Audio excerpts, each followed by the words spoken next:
All right, we'll go ahead and get started. Thanks everyone for joining us for our next installment of CECL Coffee Talk for credit unions. We've got a lot of people here on the call today. We're excited about that, and we'll kind of walk you through how the format's going to work in just a second here. But first thing I'd like to do is go ahead and have Greg Dingens introduce himself. Hey, good morning, everybody. My name is Greg Dingens. As Steve mentioned, I've been a long-time participant in the community banking and small financial institution banking area, mostly on the banking side, of course, but with Sean O'Brien, founded Quick Analytics many years ago, and with Steve, helped design the CECL product that we're going to walk through today and that hopefully you guys find useful. Thank you. Thanks, Greg. And my name is Steve Huntington. I'm the Director of Analytics here at QwickRate and Quick Analytics. I've been working solely with community financial institutions for my entire career. First part of that, doing more M&A advisory, capital planning, strategic planning, and valuation work. And the last decade or so, working with Greg and Sean and the folks here, designing these sort of interactive analytical type tools to help credit unions. So why are we here today? First, we're going to go ahead and give just a brief overview of how the CECL tool works. For our current users, you're already obviously familiar with the tool, but we do have a lot of first timers on the call today. We appreciate you joining us too. So we'll just kind of give a brief introduction of how our tool today works. And we have a couple questions, new questions we've slotted in for today that we've been seeing more frequently in talks, not only with our users, but with our auditors and accountants and examiners and regulators. And we'll talk about those. And but it's supposed to be, this is a little bit more of a free-flowing or informal format than we've done on our typical, more educational webinars. So we want some participation from you guys. Please feel free to ask questions. We'll answer some of them along as we go. If they're pertinent to what we're discussing, we'll go ahead and pause and read the question right off. So go ahead and use that. I'll show you how to do that here. The Q&A box, click on that and you can ask your question. I see a lot of people are already using the chat tool to exchange some pleasantries and chat a little bit. That's great. We encourage that as well. And I know we had, I think last month we mentioned that we were planning on having an auditor here, an outside party, join us on the call this month. And unfortunately, we couldn't get the stars aligned from a scheduling perspective. And so we're planning on doing that for next month. And so we've brought Greg in here instead, but next month we anticipate, and we'll confirm that in a follow-up email if we plan on having the accounting firm join us next month. So again, we just wanted to create a forum where we could kind of just communicate with you guys a little more openly. What are your questions? What are your concerns? What are some best practices we've sort of developed in talking with hundreds of credit unions around the country who we're all grappling with, how to implement CECL in an effective and efficient and a cost-effective manner. And as we have conversations with auditors and examiners, which we do frequently, we'll get a better feel as we go through this year as to exactly what they're expecting to see once we kind of flip the switch, so to speak, and everybody's living in a CECL world. So we've made some enhancements to the tool over the last few months, and we anticipate making more enhancements as we go throughout this year as the needs change. And so this will probably be a really good forum for us to introduce some of those new enhancements as well and get some immediate feedback and help you guys navigate CECL a little bit better. So just briefly, I'd like to do a quick summary of how the tool works for all of you newbies on the call, so to speak. One of the things you'll notice the second that you first utilize our tool is that we make great use of the data that already exists out there in the environment, right? Everyone's filing those Form 5300 call reports, which we already have a question about, which I'll tackle in just a second, every single quarter and have been forever. And so we start using we take advantage of the segmentation that is provided on the call reports. So when you first log in, your entire history of losses and recoveries and balances by segment is already preloaded into the system. So there's no work at all from you on the front end in trying to get all your data into the system. you go right to changing your assumptions. And because the entire tool is built in a very interactive environment, as you change assumptions or inputs into the tool, everything recalculates on the fly in real time, pretty much instantaneously. So you get a very good feel for which assumptions or which inputs that you change, which ones are going to move the needle, right? And which ones are relatively irrelevant given your situation. And that's just, in our opinion, has been a great time saver for our users. Now, the first step, we utilize the weighted average remaining maturity methodology, or the WARM method for short, which is certainly one of the more straightforward approaches available to credit unions for complying with CECL. That's been, vetted and approved by the NCUA and by the powers that be at FASB, depending upon, as long as you're not an overly large, complex credit union. But the steps in running our tool, we start by plugging in a WARM value, a weighted average remaining maturity value by segment for your portfolio. That kind of drives the calculations that the tool uses. And once we have those values, our tool goes back into history and examines your experience over the last, over custom look back periods for each segment of the portfolio. And then the second step of CECL, the second half, is all of those fudge factors, right? All those qualitative factor adjustments that cumulatively represent all the reasons that we think, the future might be a little bit different than the past, which we analyzed in the first section. Now, what kind of guidance or help can we provide from a qualitative factor standpoint? I think the most value added part of the picture that we can provide from a Q factor standpoint is in providing really good apples to apples segment level environmental loss data. And what I mean by that is we've been in a pretty benign, relatively speaking, asset quality environment for a relatively extended period of time. So most of you on the call probably have at least one segment of your portfolio that hasn't had, appreciably any losses over the recent history. And so, or may actually have net recoveries over the last 5 years, cumulatively in things like mortgage loans. How are we supposed to develop and defend a CECL reserve if our historical loss picture doesn't really provide evidence of any recent losses to base it on?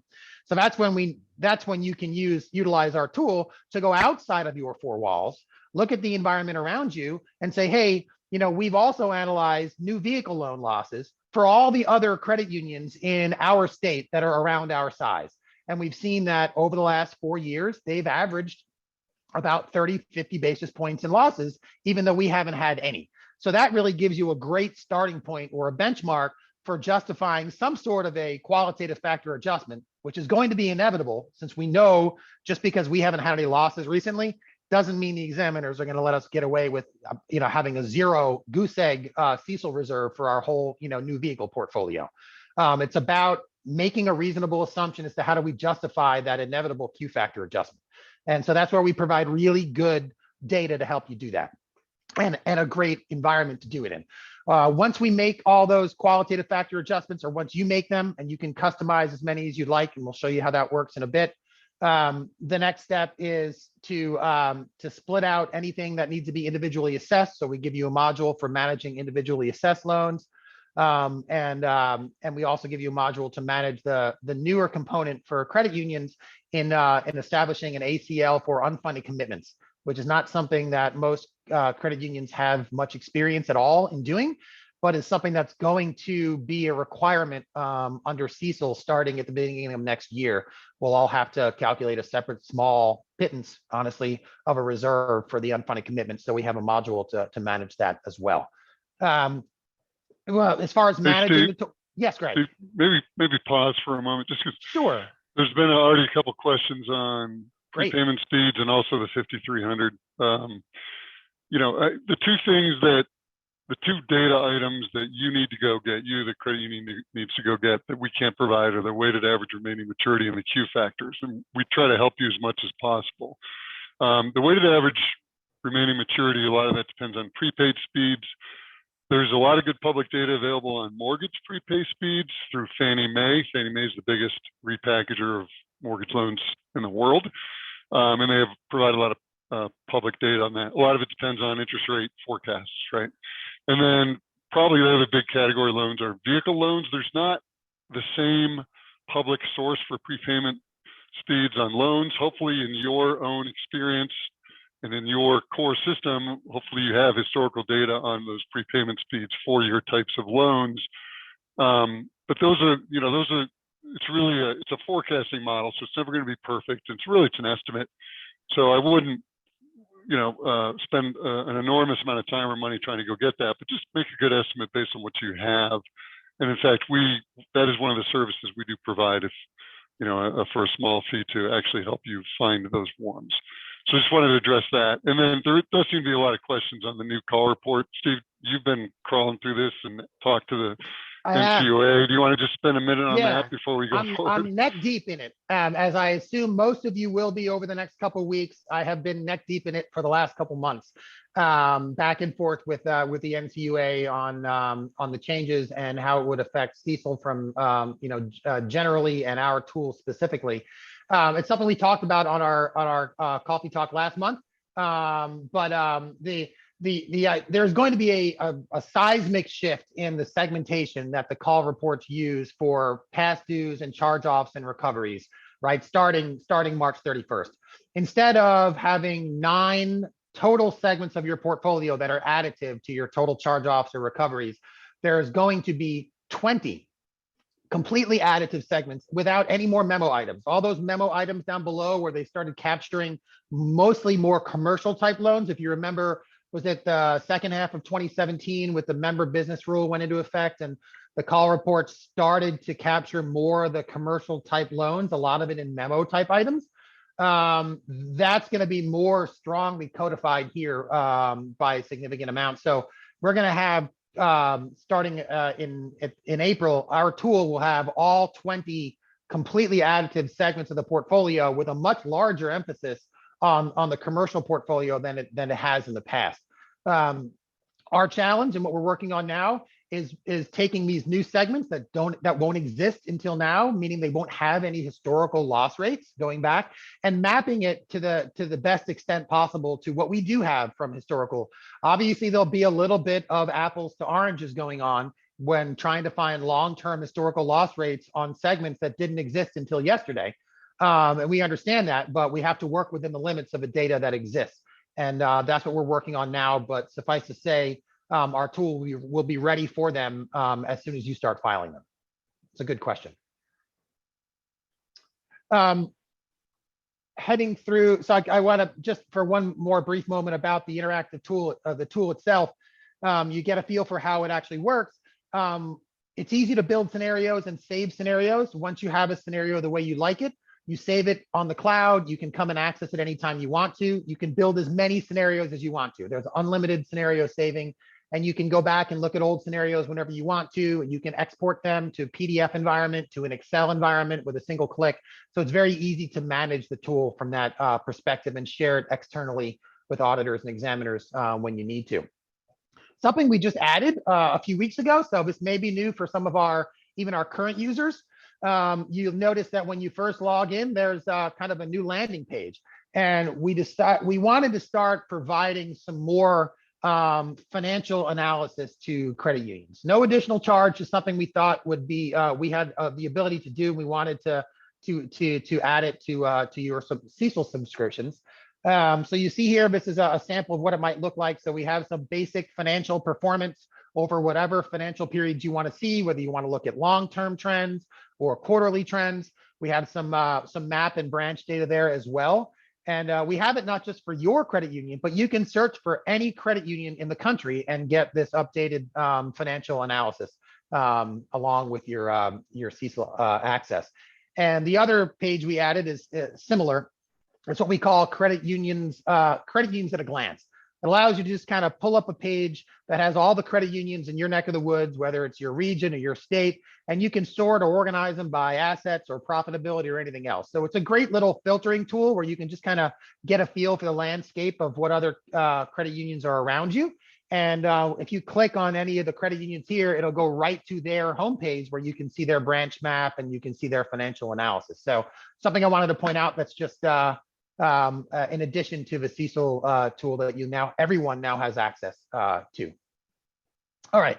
A question that we get a lot is, and we're getting it more, especially now that people are running them in parallel more frequently or consistently, maybe on a quarterly basis, going through 2022, which is a best practices, kind of getting ramped up for the date at the January 1st of next year, pretty much, is about how do we update our scenario for the next month or for the next quarter? What are the discrete steps in doing that?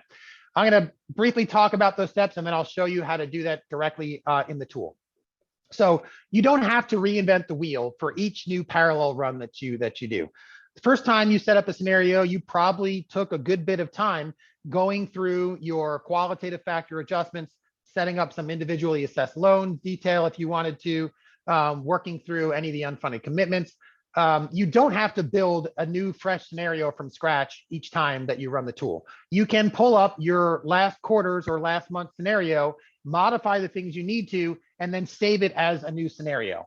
The steps that you'd want to do if you were doing that would be, first step, update the WARM, maybe, right? And that's, again, there's nothing in the accounting standard that defines how often you need to be updating average maturity calculations. It's not something that changes drastically on a month-to-month type basis. So I would certainly say spending the time and energy to completely recalculate your WARMs every month is probably not time well spent. We typically suggest start by doing it quarterly. And if you find after 2 or 3 quarters that your WARMs are staying exactly the same or changing by 1 or 2 basis points, then you could probably go to maybe doing it semi-annual. So it's a bit of a trial and error process, but don't just blindly do it monthly without, and spend the additional cost or expense if you don't need to. Second step is, and this is very important, is if we've crossed the threshold of a new quarter, we have an entirely new universe of peer data and credit union data from a historical loss perspective. So we want to make sure we're taking that into account. So we literally are shifting the look back periods an entire quarter so we can capture all of that newly released loss data that you might not have if you ran it a couple months ago. Next step is revisiting the qualitative factor adjustments, right? That's why it's important, and we hear this all the time from the NCUA, document, document, document, right? It's probably more important how you document the assumptions you make about Q factor adjustments than what the Q factor adjustments themselves are. So it's really critical that you make notes of why you made these adjustments and what your rationale was, not only so that you can explain it to your examiners, but so that when you come back in 2 months, you know what you need to modify and what still holds true and doesn't need to be modified. Next is just simply entering new current balances, right? We don't have access to your GLs on an ongoing daily or monthly basis. And so if you want to run it with the next quarter or a couple months later, all you have to do is plug in your current balances as of whatever date you want to calculate the reserve. And then, so let me go ahead without further ado and show you what that looks like. So here is the new login page. This is where you would get some information about the credit union, the financial pages we were just talking about. And here's where we're going to head into the CECL solver tool itself. The one we're using is just a relatively decent sized credit union in California as our sample guinea pig for today, so to speak. And I went ahead and created a scenario that was a couple months old, and there it is. So let's say we created a scenario as of November 30th, right? This is what it looked like 2 months ago. Now we're coming back in January of this year and we want to update the scenario. We know that there's 1231 data out there. What do we need to do? First, we come in here, look at our WARMs and decide, hey, how long has it been? Do we need to recalculate these or not? Then we do that if need be. Once we've recalculated the WARMs, we go to the historical analysis. And what do we see here? You notice all these blue shaded bars, which are our look back periods, they all end at September 30th. When we ran this scenario in November, that was the most currently available industry loss data. But now it's January, right? And we have 1231 data. So we want to come in here and we want to roll the entire universe of historical loss data to 1231. So I click on set common date range, push everything to 1231 wholesale, and click apply changes. And you'll see all these blue things shift over a little bit.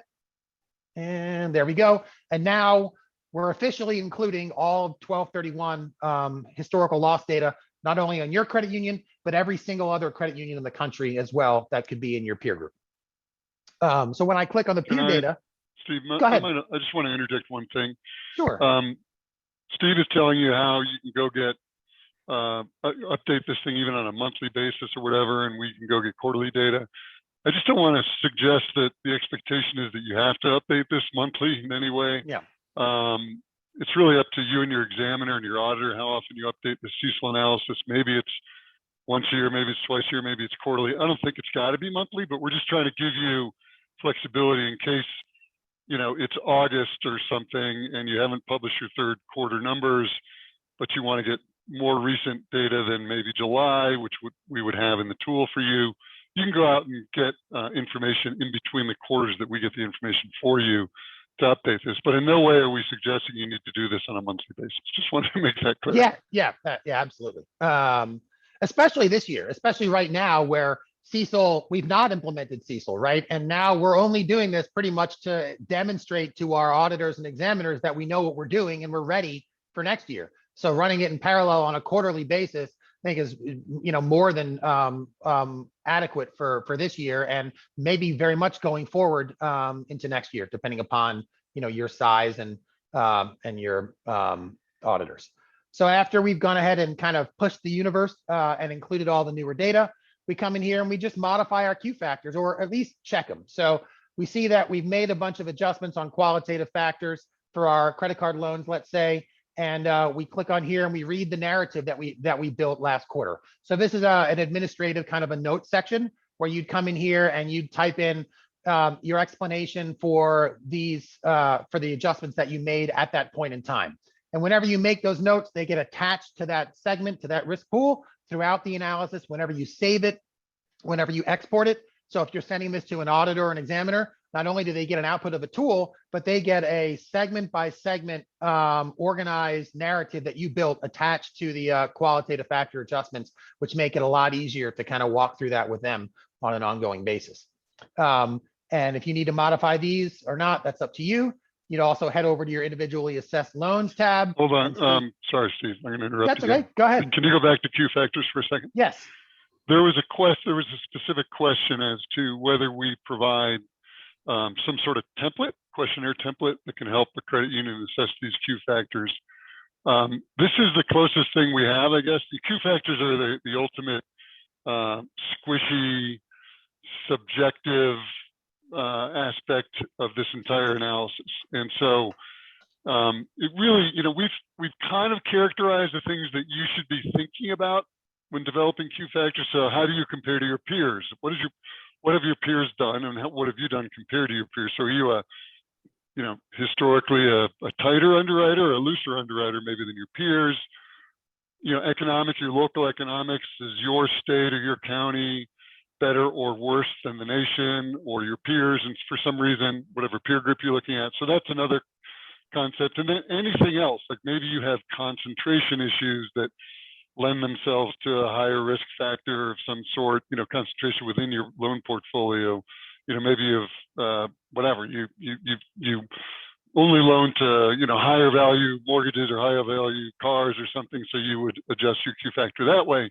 So really it's really hard to from the outside to kind of do this Q factor analysis for you. It's really a function of all your underwriting sort of you know, all your loan portfolio, your underwriting origination processes and postures. But we do try to give you this is kind of our template for the things you should be thinking about for the Q factor. Thank you, Greg. So I think, and just to round out this discussion, once you've made all the adjustments that you want to make, you've gone in here and then plugged in your new balances. So you're going to make a note here that I've now updated these balances for January of 2022. I make a note that this is January, and I just come in here and override these older current balances with your current GL. And then the calculation is as of that date. So at this point, we've shifted everything to the current date from a historical loss perspective, from a peer data perspective. We've updated our WARMs if necessary. We've re-gone through our Q factors for adjustments, and we've updated our balances. That's pretty much what you need to do. And then you come in here. You don't want to resave this. That critically, you do not want to resave this because that overwrites your scenario from November, which you want to have historically accurate pretty much, forever. And so you want to save this as a new scenario, give it a new name, a new date, updated, 1/30/22. Save that scenario. And now you have a new one saved. The nice thing is you can toggle back and forth between the new scenario and the old one pretty much instantaneously and see exactly what's changed, exactly how much, where your reserve has changed, by how much it's changed. So there's no black box that we see a lot of times where people say, hey, I did an analysis last quarter and now we updated it this quarter and it's massively different. And I can't for the life of me figure out where or why. That's an issue that simply doesn't exist with the way we've designed our tool in being able to compare and contrast the results of the scenarios. You can certainly also export the tool into a PDF or Excel environment. One great way to compare this quarter's to last quarter's is to just take your summary tab and export it to Excel and then do the same thing for last quarter's. And then you have an Excel file where you can literally do a differential where you can take those two cells, do a subtraction, and then see visually exactly how much it's each segment's reserve is changing as we go through time. So just some thoughts and best practices for modifying and updating those scenarios. Want to talk for a minute about peer group data. Since it's some of the best data that we can provide to really help with some of those qualitative factor adjustments is coming from environmental data, right? You're looking outside your four walls to segment level loss data by your peers. It's critical that we talk about what we mean by peer groups. So know your audience, right? Something I learned a long time ago. And we need to make sure that our examiners are going to be comfortable with the assumptions that we make in our CECL reserve, obviously. So the first thing that we do is look at how does the NCUA define peer groups, right? How do they group credit unions together and relatively compare performance? They're pretty simple, right? NCUA's got 6 peer groups by asset size. That's where the designations are. So we start there. But we don't really stop there. You get the choice on top of the peer group size. You get the choice of some geographic specificity. So you can look at other, $100 to $500 million credit unions around the country as your peer group, or you can just zoom into your region or even just your state. Something that I should point out, though, is what we call sample size is critical. When we're looking at this kind of more granular loss data, right? Loss data for a particular segment of your portfolio going back a whole bunch of years, we need to make sure there's enough credit unions in your sample size. And so if you find that there's only, let's say you're a $600 million credit union, and there's only 4 credit unions in your state that are over $500 million in assets, then choosing peer group 6 for just your state probably would not be the best peer group to use, because there's just not enough credit unions in a sample size to get a nice smooth trend, which is what we need to project forward from a CECL perspective. That's when you'd kind of zoom out geographically and choose the Western region or the Eastern region, or you can even zoom out and do nationally. So you have some options in how you want to manage your peer group. You can also change your asset size. We get this question a lot. It was just, in fact, that's a perfect example, was a real one I just mentioned. We were talking with a $560 million asset credit union just last week, and their default peer group is 6. But 6 is everybody over 500 million, and they've got a bunch of $5 billion credit unions in their state. So it makes much more sense for them to compare themselves against peer group 5. Their argument is we perform a lot more similarly to your average 1 to 500 million credit union than we do $5 billion credit unions out there. So that's where you want to use some subjective thought process and decide maybe I need to compare myself with peer group 5 instead of peer group 6. So you have the ability to do that using the tool, and I'll show you just very briefly. It's right here. So if I click on the peer data right here, by default, these guys are in peer group 6. If I want to roll down and look at smaller credit unions as a comparison, I just click on peer group 5, and it takes a couple seconds. And in that time, it's really pulling a gazillion new call report data points, right? Because now these are long-term segment level loss rates for all the $100 to $500 million credit unions in the state of California. Another best practice for peer groups is do a couple different peer groups, right? Run a scenario with a national peer group and see what kind of loss rates it's suggesting for the peer data.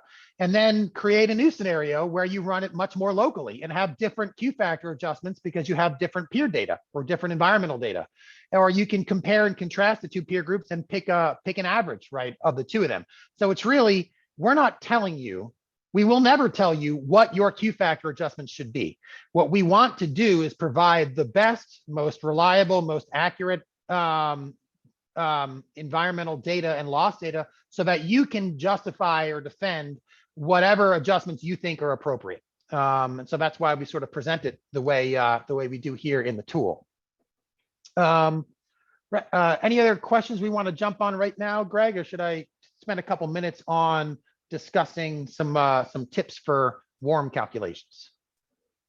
I think go on into warm. I think I've been trying to keep up with some of the questions as we go here. Sure, I appreciate that. So I know we talk about warm a lot on all of our coffee talks. I'm sure we mentioned it a bunch of times.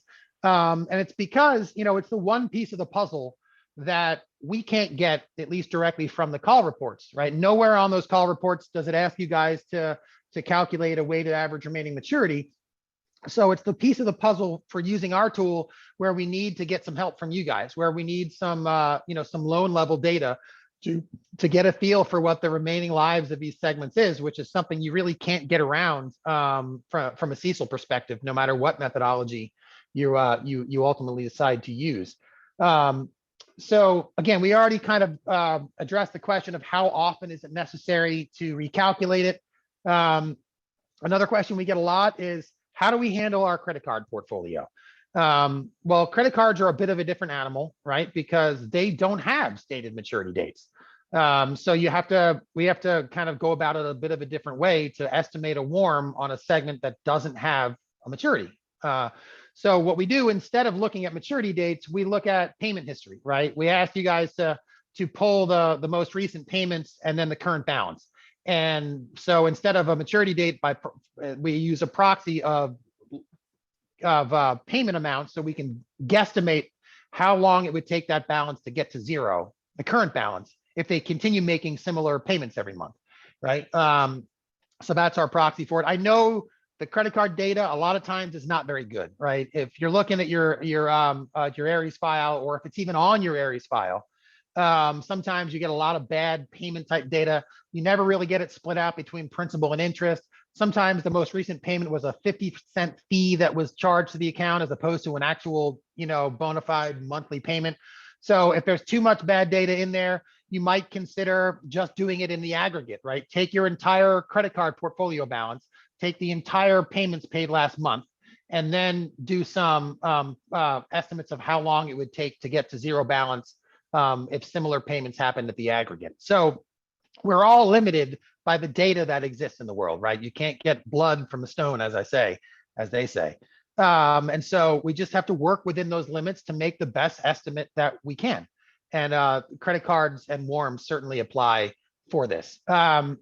Next thing we always remind people of is, once you calculate your warms, you get all that loan level data in there, and then it spits out a number. Give that number a sanity check, right?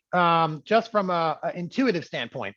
If you have a warm of 17 years on one of your segments, you probably got some bad data in there. So you can go to that segment. If you have, you can sort it by maturity date and see that if you got some loans in there that have, like a 60-year maturity or something that doesn't make any sense, you can take those individual loans that might have some bad data or problematic and just set them aside. Right? 2 loans out of 1,000 is not going to make any difference. It's going to be less than a rounding error on your warms. So it's usually not a good use of time to try to track down, this isn't a time where you need to clean up every single data point in your entire, Aries file in order to calculate a warm. It's just, it doesn't have to be that. So just set aside the bad ones and do a recalculation. Also, prepayments are a factor in there too, especially for things like mortgage portfolios, right? Where a portfolio of 30-year mortgages still typically has an average life of 7 or 8 or 9 years from birth to death. A lot of times, obviously that depends a lot on interest rates and everything else. But it means that if you're coming up with a 19-year warm on your mortgage portfolio, and that there's no bad maturity data in there, then you probably need to revisit your assumptions on prepayments and bump up that prepayment estimate to get it down to a reasonable warm value.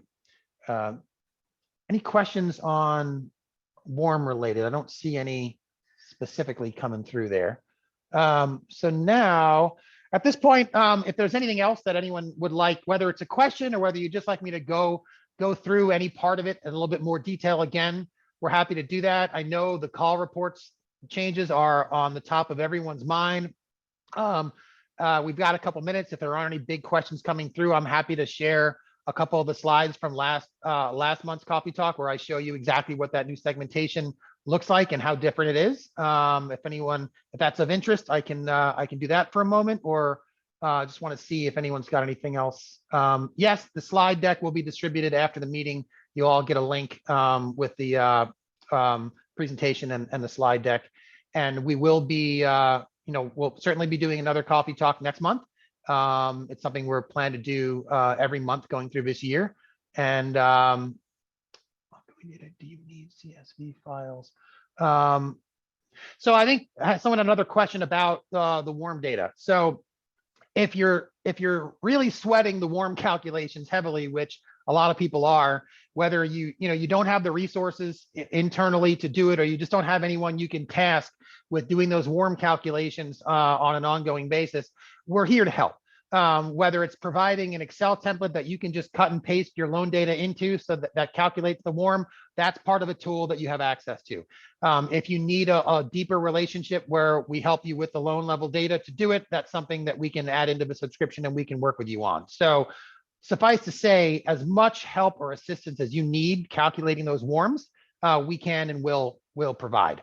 And someone said something specifically about a CSV file. When we're looking at that loan level data, we want it in an environment, if we're helping you with it, in an environment we can get into Excel, right? Because that's the easiest place for us to work with that data and then share it back with you. CSV files would be fine because they're easily exportable, importable into Excel. Can you create a custom peer group? Good question. As of now, you cannot create a completely custom peer group. We're limited to the 6 NCUA peer groups by asset size, and then your choice of geographic scope within that peer group. You can certainly, if you're kind of in the middle, like I said, you can take the values from 2 peer groups and then average them and then use that in your Q factor process. As of now, we don't have the ability to build completely custom peer groups using whatever financial filters you want. It's certainly something that we can discuss and look at as an enhancement to the tool. Good question. Individually assessed loans. It's a bit of a hot topic there. We have not seen a lot of good consensus as to what that threshold is, right? What I mean by that is we thought initially when FASB came out with this and started talking about, well, the CECL standard is replacing the old impairment standard, right? There won't be a FAS 5 and a FAS 114 reserves anymore. And the old concept of impairment as it is ceases to exist and is replaced with CECL. So the first thought on everyone's mind is, well, I guess this means we don't have to worry about those individual assessments. And they say, well, hold the phone for a second. There may be situations where an individual credit doesn't exhibit risk characteristics similar to any other loan in your portfolio. So it has to be, in effect, a bucket of one, right? So they removed it, but they didn't really remove it. There are still situations where you have to individually assess loans. Exactly what the threshold is for when you need to cull it from the herd and manage it on a one-off basis, that's a great question. And there is no exact answer. We know that it is not necessarily the old impairment threshold. We also know it's not the TDR threshold. In fact, TDRs are going the way of the dodo next year as well. FASB has decided when people are doing CECL, they're not going to be filling out TDRs anymore on the call report. So we're left a little bit in the wind as to what that is. So gut instinct is not a great answer here, but it's actually a direct quote from someone I can't mention, the powers that be, that said that's kind of should be your guiding principle right now. So my suggestion is, with a lack of very specific guidance, don't overdo it. have a high threshold, only loans that are in imminent default or that you have a very, very specific idea of what the loss might be. And, start with those handful of loans and wait for your examiners to say, hey, you need to add these other loans to your individually assessed. But I wouldn't start by default and doing more work than you have to. That's just my 2 cents on it. Just reading some other questions here.